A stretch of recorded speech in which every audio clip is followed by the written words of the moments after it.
Hey, Shalom Israel, Brother Reggie Jr. here. So today, guys, I'm going to be reading Genesis chapter 38, just picking up where I left off from last time. And if you guys can remember last time, Joseph's brethren sold him off into slavery out of envy and hatred. But we know it was Judah's idea to sell him off. And funny enough that it was Judah, because today in this chapter, we're going to be focusing on our forefather, Judah. So with that being said, guys, let's go ahead and get right into this. Genesis chapter 38, and I'm going to read verses 1 through 11 first.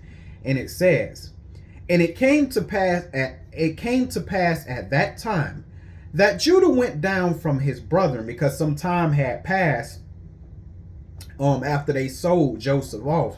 So after some time passed, Judah went down from his brethren and turned into a certain Adulamite whose name was Hira. Now you're going to learn later that Hira was actually the friend of Judah. But it says here that he turned into a certain Adulamite. Adulam is actually a city that is located, knock on wood, in the territory of Judah. Okay, verse 2. "And Judah saw there a daughter of a certain Canaanite, whose name was Shua." So while he was in the city of Adullam, he seen a certain Canaanite woman whose name was Shua. "And he took her and went in unto her." Okay, so he ended up marrying a Canaanite woman whose name was Shua. Verse 3. "And she conceived and bare a son and called his name Okay, so we see that Judah's firstborn son's name was And it says, "And she conceived again and bare a son, and she called his name Onan." So Onan is the second born. "And she conceived, and she yet again conceived and bare a son, and called his name Shelah." All right, so Shelah was the third born. "And he was at Chezib when she bare him." So when he had his third born son Shelah, he went to a city called Chezib, and Chezib is also a city located in the territory of Judah. Verse 6. "And it says, and Judah took a wife for his firstborn, whose name was Tamar." So he got a woman named Tamar for his firstborn son named But watch this here, verse 7. "And it says, and Judah's firstborn, was wicked in the sight of the Lord, and the Lord slew him." So it doesn't exactly say what did, but whatever he did or was doing made the Lord real mad. And we know to be wicked to mean is to mean that you're breaking the laws of God. That's what it means to be wicked. And we know too, at this time the Canaanites inhabited the land, and they were into all kind of foolishness. It was whores around. They were whoremongering. Homosexuality was rampant. Bestiality. They was laying with animals. They was into deep into idol worship. Not only that, they were sacrificing their children, in the fire to various gods. And we don't know what exactly was doing, because the Bible doesn't say. But whatever he was doing got him killed by God. And it's funny because to everybody else, the fact that was slew by the Most High, most people would think, oh, his death is just an accident. Things happen. No. Sometimes it be the Most High. The Most High gets sick of a person and he eliminate them. And let me show you what I mean. Let's go ahead real quick and go to Psalm 7, because Psalm 7 actually talks about this kind of thing. Psalm 7, and I want to read verses 11 through 13, and it says, "God judges the righteous, and God is angry with the wicked every day." So not a day goes by that the Lord is not angry with the wicked. It said he's mad every day. You know what that means? He watches the wicked every day. He just watch them do evil all day long. Even when they sleeping, he see their thoughts. Nothing but evil in their mind. Verse 12. And this what the Lord say. If he turn not, that wicked man and that wicked woman he watching all day, he says, if he turn not, he will whet his sword. You know what whet your sword mean? That mean you sharpen it. You know how they get that wet stone and they be wetting the sword. I mean, they sharpening it real good. Okay. And it said he whet his sword and he bent his bow and made it ready. So he looking at that wicked man and that wicked woman and he just sitting right there. Some of them he gonna get the sword and say, but some of them he got that bow just waiting on him. In other words, the Lord is trying to tell you, when you're doing wicked, he is at war with you. Like right now in this captivity, the children of Israel, they don't realize that God is at war with them. And that's why we dropping like flies, boy. 13. It says, he have also prepared for him the instruments of what? Death. And that's all I want to read at 13. But it says he has prepared for that wicked man or that wicked woman the instruments of death. So when you out there doing evil, and most people do their evil in the cover of night, the Lord say, I got some instruments of death for you. Because men usually do they evil behind the scenes where no one else can see them, because they're afraid for their, of course, reputation. Let me give you an example of what I mean. Okay. God watched this woman every day run over to a married man's house while that married man's wife gone. The Lord, I told her behind, stop going over there and sleeping with this woman's husband. Okay. And the Lord watch you every day go over to that married man's house, sleeping with him while the wife is gone. Okay. And the Lord, do what he do. He convicts her in the mind, and he also send people to her. Hey, that's not a good thing that you're doing, man. It's just not right. Oh, I don't care. I'm going to keep doing it anyway and stuff like that. So every day she keep going over to the husband's house, and the Lord up there in heaven taking counsel. Because believe it or not, just like y'all read with King Ahab, he do this with all the wicked. He sit right up there with them angels and he take counsel. He say, now I done told this woman about running over. Didn't I tell him? Them angels said, yeah, Lord, you told her. You told her, Lord. Absolutely. The Lord say, okay, when she go to drive over to that man's house, I want you to have a semi-truck waiting on her. Okay? And when she go, I want you to send that semi-truck and run her flat over, kill her instantly. Okay? And sure enough, that day come, she don't even know it's her last day. She going over. Yes, sir. She going to drive to that man's house. And the Lord tell the angel, go ahead and send the semi-truck. She going, boom, run a slap over. Everybody crying. Oh, God. She got ran over by a semi-truck. Oh, Lord, it ain't nothing even of her body left. She just splattered everywhere. Everybody crying. And the mama, daddy come out. Oh, man, how can this happen to my baby? But see, they didn't know what they baby was doing, though. They baby was committing adultery all day, every day. The Lord got sick of her and slew her. That's what the Lord do. You got a wicked manager at work. Okay, Lord tell the wicked manager at work. He say, listen, man. And you know how the Lord do, but I'm just trying to give you guys an example. He tell that wicked manager, listen, man, I'm sick of your employees crying out to me. Okay? They say you ain't paying them. Say you overworking them. You're not treating them right. You running over them. And them cries have come up to me. Listen, man, you better change and treat your associates and your employees right. And your employees right, or I'm going to deal with you.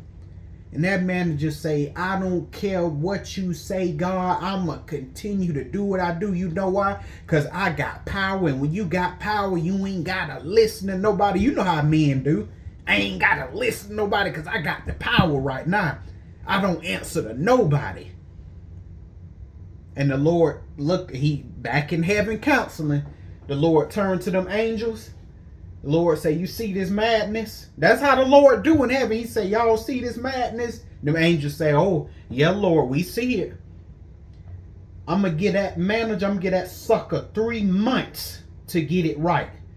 Okay? I'm going to send other good managers to him to try to get him to change. And if he don't listen, I got something for him. I want you to hit him with a terminal illness. If he don't, I'm going to give him 3 months. And if he don't change, hit him with a terminal illness. The 3 months pass. Manager still on his high horse. The Lord said, I've had enough of his ass. Hit him with cancer. And sure enough, the Lord hit that sucker with cancer. And all of a sudden, that manager shriveled up. He got to retire. And now that joke in the hospital every day. And eventually die. Lord killed that bastard. And I know it seemed rough, guys, but this is how the Lord works. And this is why he warns us not to do evil. Because when you do evil, the Lord is at war with you. All right. But that's it for that, guys. I didn't mean to get off into that. I just feel like I had to go into it. And go into that, I felt led. So let's go ahead and go back to Genesis 38. And I'm going to go ahead and continue reading verse 8. And it says, and Judah said unto Onan. So Onan was the second born. And Judah said unto Onan, go in unto thy brother's wife. So obviously at this point, Judah isn't like super old, but he's definitely up there in age. Because he said, go in unto thy brother's wife. So Onan had to be old enough to do this, obviously. Go in unto thy brother's wife, meaning go into Er's wife Tamar, and marry her, and raise up seed to thy brother. And we know later that this act right here actually was something that became a law by God in Israel. That whenever you had a brother and he had a wife, but he died but didn't have any children, you had to go in unto your brother's wife to raise up seed so his name could stay on in the earth. All right, but let's go to it, man. I am horrible at paraphrasing. Let's go ahead and go to Deuteronomy 25, because this is where that law is. Deuteronomy 24. Nope. Deuteronomy 25, and I'm going to read verses 5 through 7. Now here's the law right here, and it says, if brethren dwell together, and one of them die. So in this case, Onan, and Shelah, they dwelt together, and one of them died. So the firstborn died, but he didn't have a chance to have any children because God killed him. And it says, and have no child, the wife of the dead, in this case Tamar, shall not marry without unto a stranger. All right, so you ain't gonna get no other husband. It says her husband's brother, okay, shall go in unto her. So in this case, the next oldest, which would be Onan. Okay, so Onan would now have to go in unto Tamar and take her to him to wife, and perform the duty of an husband's brother unto her. Verse 6. And it shall be that the firstborn which she beareth shall succeed in the name of his brother which is dead. So the Lord will honor that child that is born unto them as being that brother who died's child. Okay, he'll recognize. So basically, the child that you had with your husband's wife, the Lord would now see that child as that dead brother's child. Okay, the Lord will. Now it says, let me read verse 6 again. And it shall be that the firstborn which she bears shall succeed in the name of his brother which is dead, that his name be not put out of Israel. Verse 7.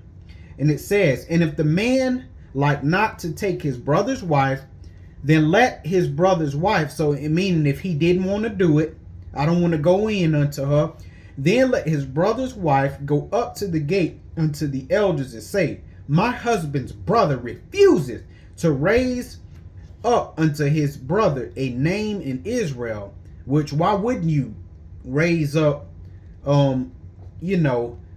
a name for your brother in Israel. That's messed up. But you know, you had Israelites that was that selfish. It says he will not perform the duty of my husband's brother, and we know what happened after that. And if you don't know, just keep reading.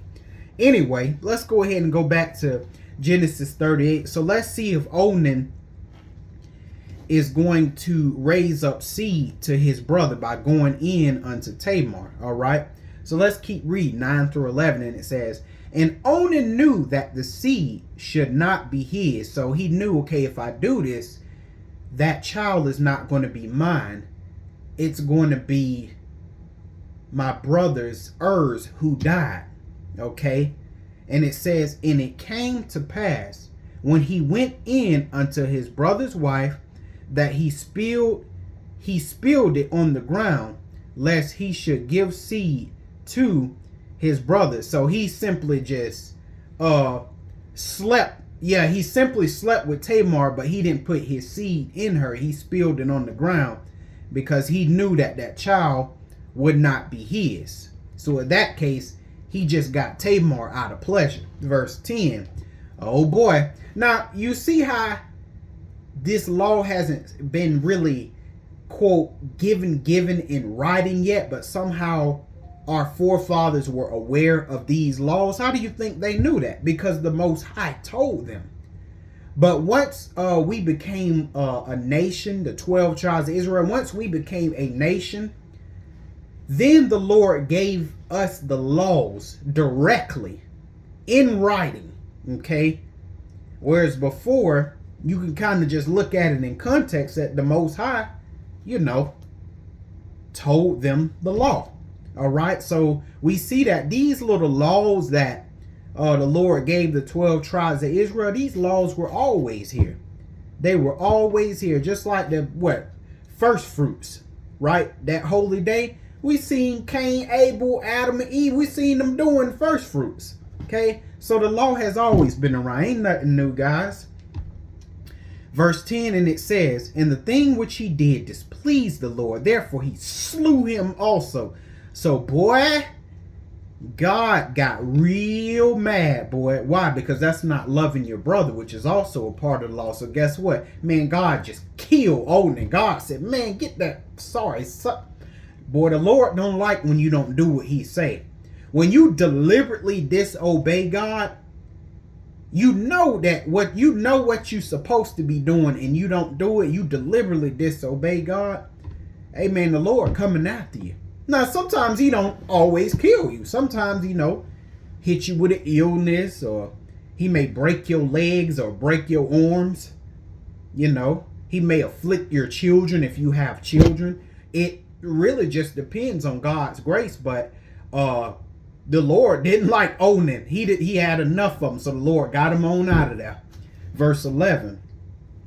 Then said Judah to Tamar, his daughter-in-law, remain a widow at thy father's house. So Judah told Tamar, which was the firstborn's wife. Okay, he said, but we know is dead. Judah told her, hey, remain a widow at thy father's house. So go back to your father's house. And her father isn't mentioned, but he said, go back to your father's house and remain a widow till Shelah, my son, be grown. So we know Shelah was the youngest child. He was the third born, so he wasn't old enough yet to go in unto Tamar. All right, because that's what Judah planned on doing, was giving Shelah to Tamar to go in unto her. For he said, lest peradventure he die also, as his brethren did. And Tamar went and dwelt in her father's house. Okay, so Tamar went to her father's house and dwelt there until Shelah became of age, so that way he could go in unto her and raise up seed to his brother. Verse 12.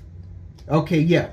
Now I'm going to go ahead and read verses 12 through 18. And it says, and in the process of time, meaning some time has passed, a couple of years, the daughter of Shua, in the process of time, the daughter of Shua, Judah's wife, died. Okay, so Judah's wife ended up dying. All right. And then it says, and Judah was comforted. So Judah, he mourned for his wife, and now he was over grieving. That's what I want to say.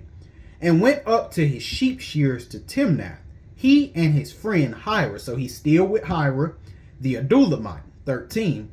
And it was told Tamar, saying, Behold, thy father-in-law go up to Timnath to shear his sheep. And Timnath is still a territory in Judah. 14. And she put her widow's garments off from her, and covered herself with a veil, and wrapped herself, and sat in an open place, which is by the way to Timnath. So she ended up taking a widow's garment off, and she ended up putting on harlot garments. And why it says, for she saw that Shelah was grown, and she was not given unto him to wife. So basically, Judah forgot to give Shelah to Tamar as he promised. 15. Now, when Judah saw her, so when Judah saw Tamar, he thought her to be an harlot, because she had covered her face, because that's typically what harlots wore. All right, and they typically covered their face. So when you went in unto them and stuff like that, you were not aware of their identity. You didn't know who they were. Okay, verse 16. And he turned unto her by the way and said, Go to, I pray thee, let me come in unto me. So let me have sex with you. For he knew not that she was his daughter-in-law. And of course, what Judah is engaging in is a sin. The Lord does not want us involved into any kind of prostitution or whoremongery. He doesn't want us involved in those type of things. And it says, and she said, so Tamar said, What wilt thou give me that thou mayest come into me? In other words, what's going to be my payment for letting you do this? Verse 17. And he said, I will send thee a kid from the flock. So I will send thee, I had to write this down, boy. I think a kid from the flock was like a female goat. All right. And she said, wilt thou give me a pledge till thou send it? In other words, to guarantee that you're going to pay me, I'm going to need something to hold on to until you give me my payment. Once you give me my payment, then I'll give you back, that thing that is important to you. And it's going to tell you what that is. All right. 18. And he said, What pledge shall I give thee? And she said, Thy signet. So give me your ring, and thy bracelets. All right. And thy staff that is in thine hand. And he gave it her, and came in unto her, and she conceived. So Judah ended up going in Tamar, having sex with Tamar, and she ended up getting pregnant by him. All right. But again, Judah did not know that this was his daughter-in-law, Tamar, because she had her face covered with the veil, as harlots, used to do back in those times. Okay. So you'll actually see the wisdom of Tamar. All right. So Tamar had the pledge, and once Judah paid her the kid, then she would give that pledge back to him to ensure that she got paid. But she never wanted the payment, and we're going to see that. All right. So now I'm going to go ahead and read verses 19 through 23, and it says, And she arose and went away, and laid by her veil from her, and put on the garments of her widowhood. So she took the veil off, took the harlot garments off, and she put back on the garments of her widowhood. Verse 20. And Judah sent the kid by the hand of his friend the Adulamite, which we know is Hira. So he ended up sending the payment, like what was agreed upon, to receive his pledge from the woman's hand, Tamar's hand. But he found her not. Then he asked the men of that place, saying, where is the harlot that was openly by the wayside? And they said, there was no harlot in this place. And he returned to Judah. So Hiram returned to Judah and said, I cannot find her. And also the men of the place said that there was no harlot in this place. 23. And Judah was like, let her take it to her, lest we be ashamed. Meaning, let her keep the pledge. We ain't even gonna, we not gonna inquire after her or follow after her, lest we be shamed. Because that was a shameful thing to be sleeping with prostitutes. Okay, and he wasn't necessarily. And the thing about Judah, he necessarily didn't care that he just sinned against God, but he didn't want his reputation to be smeared by men. So in other words, he was worried about his reputation rather than sinning against God. It says, behold, I sent this kid and thou hast not found her. All right. But the reason why Tamar, who feigned as a harlot, kept the pledge, because she knew she was going to need it later for her protection. The girl used wisdom, man. She was a genius. All right. Now I'm going to read verses 24 through 26. And it came to pass about 3 months after that it was told to Judah. So 3 months had passed after that incident. And it says, it was told Judah, saying, Tamar, thy daughter-in-law, hath played the harlot. Why? Because she was found with child. But it's going to tell you that. And also, behold, she is with child by whoredom. And Judah said, bring her forth and let her be burnt. So, boy, Judah said it with some zealousness. Bring her forth, boy. Let her be burnt. And when she was brought forth, she sent to her father-in-law, saying, by the man whose these are, am I with child. Remember that pledge that she took from Judah? That was the same thing she presented to Judah and said, the man's whose pledge this is, that's who I'm pregnant and with child by. Now watch this. And she said, discern, I pray thee, whose are these, the signet, the bracelets, and staff. And look at Judah. And Judah acknowledged them and said, she have been more righteous than I, because I have gave her not to Shelah my son, and he knew her no more again. But look how Judah quickly backpedaled. Once he was found out, look how quickly he backpedaled, ready to put Tamar to death. And as soon as he was the man that was guilty of getting her pregnant, guess what? He didn't want to turn around. Yeah, she was more righteous than I. Ain't that's how the men of Israel are? Some of the biggest hypocrites on the planet. All right. And this is the stuff the Lord could not stand, specifically about the men of Israel, especially the leadership. Number one hypocrites. Let's go ahead and take a look at some of this hypocrisy, because this hypocrisy too is why we're in the captivity we in right here. Apart from breaking the law and stuff, we were very hypocritical. Very hypocritical. Let's look at some examples. And see, the reason why I'm going to look at some examples, because the whole point is we need to be careful what judgment we pass on others, because that same judgment is going to be passed on you when you do something. All right. So we need to consider ourselves whenever we're judging someone. Let's go real quick, guys, to a story you guys all know. Let's go to 2 Samuel. I'm going to be going to some other places, but this is my favorite hypocrisy right here. 2 Samuel 12, and I'm going to read verses 1 through 7, and it says, and the Lord sent Nathan, the prophet, unto David. And he came unto him and said unto him.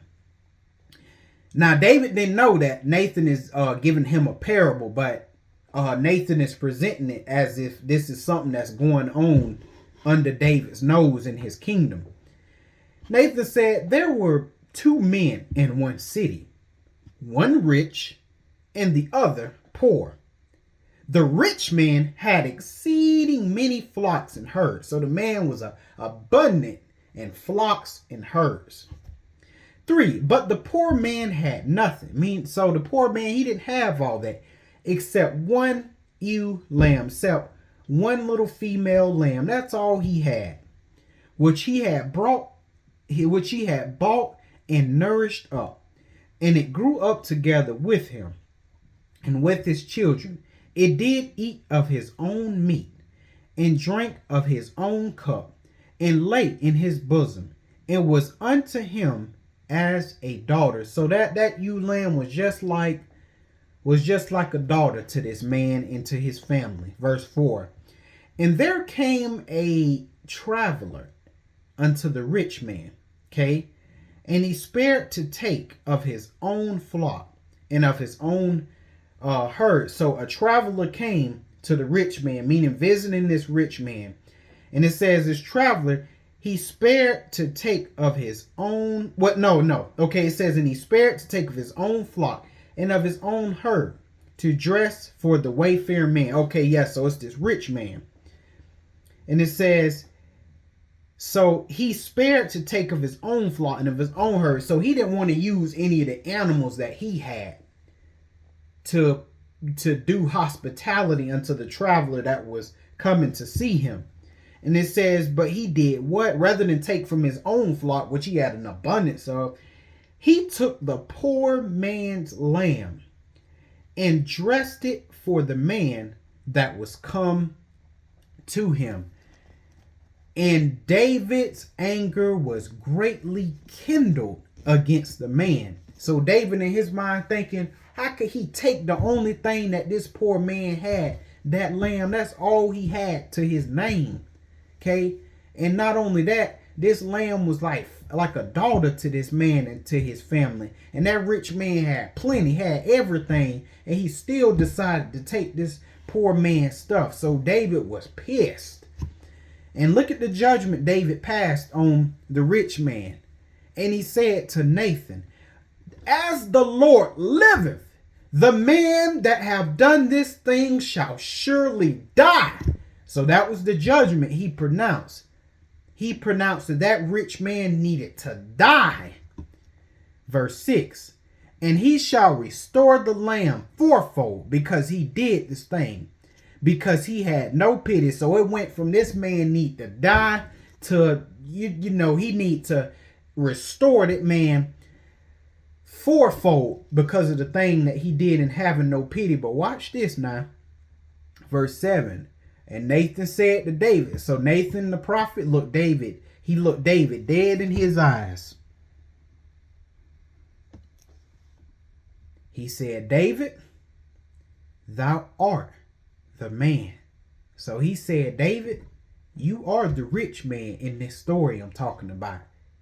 You're the rich man. Thus saith the Lord God of Israel, I anointed thee king over Israel, and I delivered thee out of the hand of Saul. In other words, from that point, the Lord was letting David know, I'm finna get knuckle deep in you. I'm about to tear you to pieces for what you did. But watch how David react once he realized he was the man in that story. When he found out he was that rich man. Verse 13, he said, and David said unto Nathan, I have sinned against the Lord. And Nathan said unto David, the Lord also have put away thy sin. Thou shalt not die. So the Lord said, unlike you, David, see, you wanted to put to death that rich man. And once you found out that rich man, you were that rich man, you ended up backpedaling. But by all accounts, I should have killed you. I should have put you to death.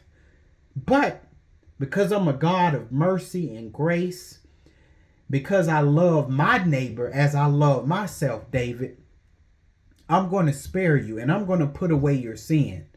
Okay? Now I'm going to wreak havoc in your household. But nevertheless, I'm going to put your sin away and I'm not going to kill you. Even though you pronounced death on that rich man, I'm not going to pronounce death on you. I'm going to decide to forgive you, and I'm just going to teach you a little lesson, which is what you should have did with the rich man in that parable. You should have, just taught him a lesson. But no, you wanted him to be put to death. But unlike you, David, I'm not going to do that. Why? Because I'm God. And that's the difference between me and you. That's the difference between a man and God. Boy, I'm telling y'all, man, thank God for his mercy, man. Thank God for his mercy. But see how David, he wanted the Lord to take it easy on him. That's why we got to consider ourselves, guys, when we're passing judgment on someone, because if you happen to fall, you're going to want mercy, but you're not going to receive mercy if you didn't give mercy. Okay? So now let's go ahead and go to St. John chapter 8, and I'm going to read verses 1 through 9, because we're going to take a look at the scribes and the Pharisees, who at this point in time in the land, in the days of Rome, were number one hypocrites. They were chief hypocrites. And so we're going to go ahead and take a look, because this is a perfect example of hypocrisy. So John 8 verses 1 through 9, it says, Jesus went unto the Mount of Olives, and early in the morning he came again into the temple. So that temple the Jews liked, the Lord went there. So he went into the temple, and all the people came unto him, and he sat down and taught them. So all the people, they saw Jesus and they came to him, and they sat down, and he began teaching them. Verse 3. And the scribes and Pharisees brought unto him a woman taken in adultery. And when they had set her in the midst, so they set him in the midst while he was teaching the people, they set him in the midst, all right? They set her in the midst. 4. They said unto him, Master, this woman was taken in adultery. We find this woman in adultery. Not only that, in the very act. So as she was doing it, we caught her. Verse 5. Now, Moses in the law commanded us that such should be stoned. But what sayest thou? Because see, they was always trying to catch Jesus up in his words. They was always trying to entrap him. Okay. So it said, according to the law of Moses, this lady's supposed to be stoned and put to death. But what you say, Jesus? Verse 6. This they said, what? Tempting him that they might accuse him. Okay. And we still got brothers and sisters like that. They even do that with Israel's church. They tempt us that what? They might accuse us. And so do they to other brothers and sisters who follow the Most High God of all heaven and earth, trying to tempt them to what? Accuse them. All right. And it says, but Jesus stooped down, and with his finger he wrote on the ground as though he heard them not. So as they were talking, he was just writing on the ground. 7. So they continue asking him. So when they continue asking him, he lifted up himself and said unto them. So they kept on asking him. And he said, okay, he that is without sin among you. So he said, okay, he that is without sin among you, let him cast a stone at her. And again, he stooped down and wrote on the ground. Boy, the Lord was a savage. Greatest comebacks ever, man. And this is why you have to know the word of God. You got to know how to outsmart your enemy. You got to know how your enemy thinks, because they will always try to come, and they will always try to come and tempt you into and entrap you. That's why you got to know this. This is your greatest weapon. Okay. So Jesus said, he that is without sin among you, let him cast the first stone. And he did what? Like a boss in verse 8. And he stooped down and wrote on the ground. So he went right back to what he was doing. Verse 9. And they which heard it, being convicted by their own conscience, because them scribes and Pharisees, they know they were some of the most hardened sinners. And it says, they went out one by one, beginning at the eldest, even unto the last. And Jesus was left alone, and the woman standing in the midst. Verse 10, let me just go ahead and read through verse 11. When Jesus had lifted up himself and saw none but the woman, he said unto her, Woman, where are thine accusers? Have no man condemned thee? She said, No man, Lord. And Jesus said unto her, Neither do I condemn thee. Go and sin no more. And that is the very definition of love thy neighbor as thy love thyself. Because, yeah, the law does say, yeah, this woman committed adultery. Oh, absolutely. She was supposed to be stoned. Okay, but the Lord said, yeah, the law does say that, but there's also another side to the law. And that's the law of mercy. That's the law of love and the law of compassion. Because you know what? Yeah, you could kill this woman because it's the law. But guess what? That woman is still someone's daughter. That woman is still someone's sister. That woman is still someone's mother. See, God thinks about stuff like that before he takes someone out. He thinks about those kind of things. And that's why that compassion comes up in the Lord. That's why that mercy comes up, because he thinks about things like that. But man don't think about that stuff. They're just so ready to enforce the law. Got to enforce that law. That's how man is. But on top of that hypocrisy, man, Jesus in his mind thinking, okay, you saying you caught her in the act. Where the hell is the man at? Where is the man? Because the men of Israel are the biggest damn hypocrites. They are some of the biggest devils on this planet. And it's just the truth. Damn devils. Esau the devil. Esau the devil. Esau the devil. These black men are the devil. Trust me. I know. They the devil. They just like pointing fingers, but they the devil too. Okay? But where's the man at? Because that man need to get his ass stoned too. He need to be stoned right along with her, because I guarantee you that man got a wife as well. Stone his ass too. You see that? And let me tell you too, them guys like that, they didn't treat women right. Them Pharisee scribe leadership in Israel, they didn't treat women right, discriminating against them and everything. Lord even told some of the leaders, you've been treacherous against the the wife of your youth. Don't even treat your women right. Discriminating against them and everything. Man, God can't take, men like that serious. And I'm telling you, man, this is why God, especially the men of Israel, God is dropping them like hotcakes, killing them all over the world, especially here in America. These black men dropping left and right. And I want you men to understand. Just because you got a set of nuts and a ding-a-ling don't mean you could do whatever you want. That does not mean you could do whatever you want, because I guarantee you, you're going to run into that irresistible force, that unmovable object. And his name is Yah. So you keep thinking you could do what you want to do because you got a set of nuts and a ding-a-ling. God going to take your ass out. Know that. Just know that. Your ass better repent. I'm just letting you know. Okay? But anyway, let's go ahead and go to Matthew 7. Matthew 7. Okay? And I'm going to read verses 1 through 5. And this is what our master, this is what Jesus said. This same Jesus who repays the wicked to their face. Okay? This same Jesus who's going to come back and get us out of this horrible captivity by smashing Rome's head to pieces. That Jesus, okay?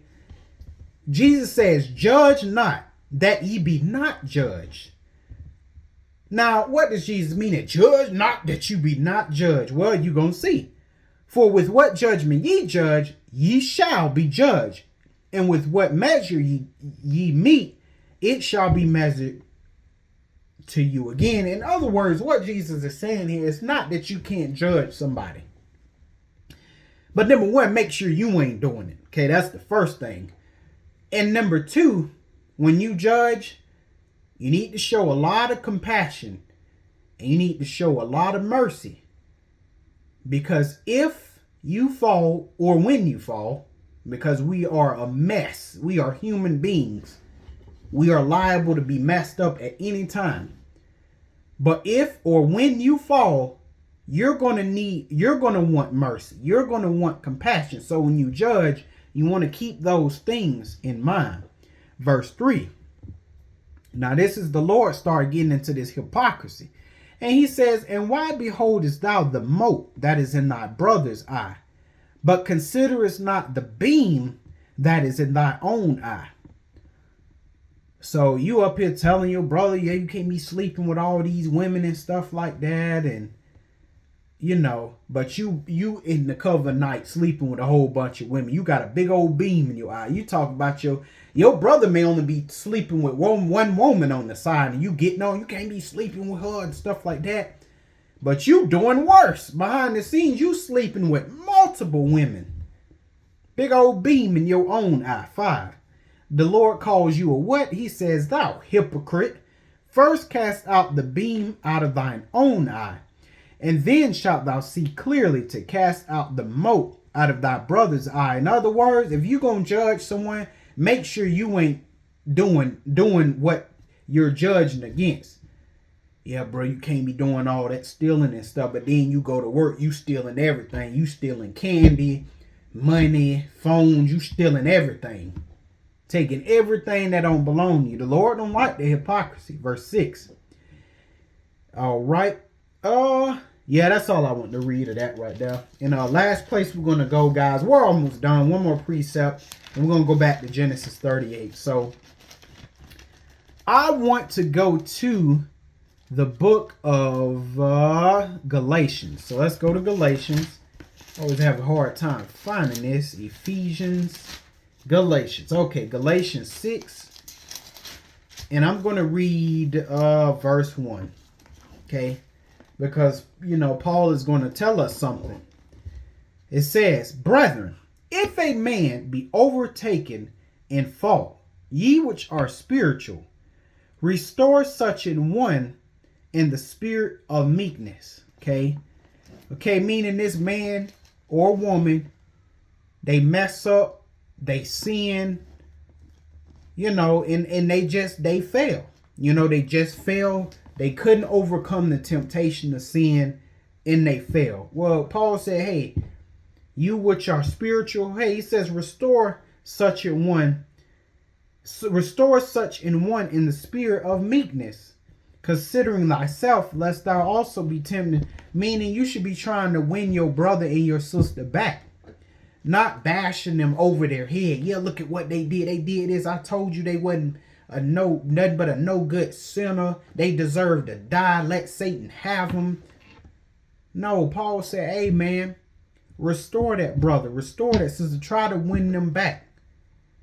Considering what? Considering thyself. Because if you fall, you don't want nobody beating over your head. Calling you all out your name. Going around and slandering you, whether it's deserved or not. You don't need to do that to your brothers and sisters. And I'm gonna tell you, in this so-called Israelite movement, I've seen a lot of terrible examples of this, man. Brothers and sisters fall, and the people just tear them apart, man. And then the person is so tore apart that they end up going back into the world because those who say they are spiritual are not trying to restore this brother and sister, so that brother and sister end up feeling bad and they end up hating themselves, and they think God hate them, and they end up going back out in the world and getting into all kind of foolishness. So we need to consider ourselves, brothers and sisters. That's all a part of loving your neighbor as you love yourself. But that's it for that, guys. I didn't mean to get too much into that. So let's go back to Genesis 38. And I'm going to read verses 27 through 30. So we're going to go ahead and finish this. And it says, and it came to pass in the time of her travail, meaning Tamar, begin to have children, it says, behold, twins were in her womb. So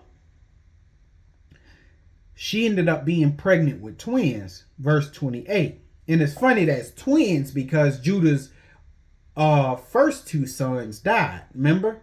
And Onan. Remember, they ended up dying. So Judah only essentially had Shelah.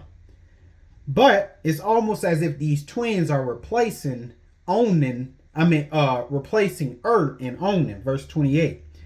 And it came to pass when she travailed that the one put out his hand. Okay.